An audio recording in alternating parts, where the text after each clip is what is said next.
Okay, here's how to use a balance 101. So this was what this would look like with the lid on it. So please open it before you try to use it, or else it's not gonna work.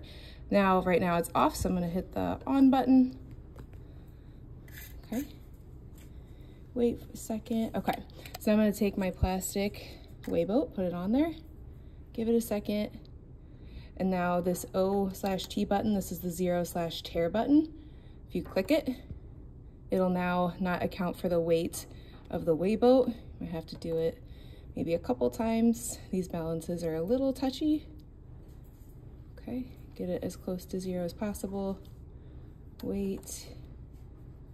Okay, so let's say your procedure calls for, I don't know, 4 grams of salicylic acid, okay?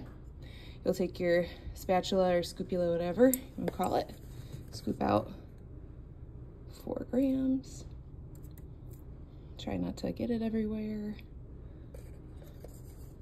Okay, we're gonna pretend.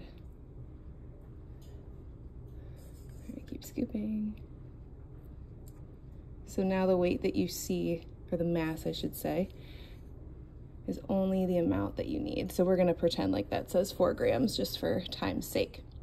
Then you'll just write down whatever measurement you have, which is hopefully closest to whatever the procedure says that you're working on. These are good because they can bend slightly. So if you're going to dump this in like a smaller container, like a test tube or something, that is nice.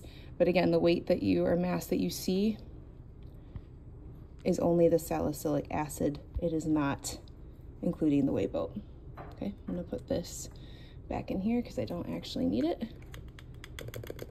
Set this nicely there. Take my spatula out, put it back, and then put the lid back on the container. And there you have it.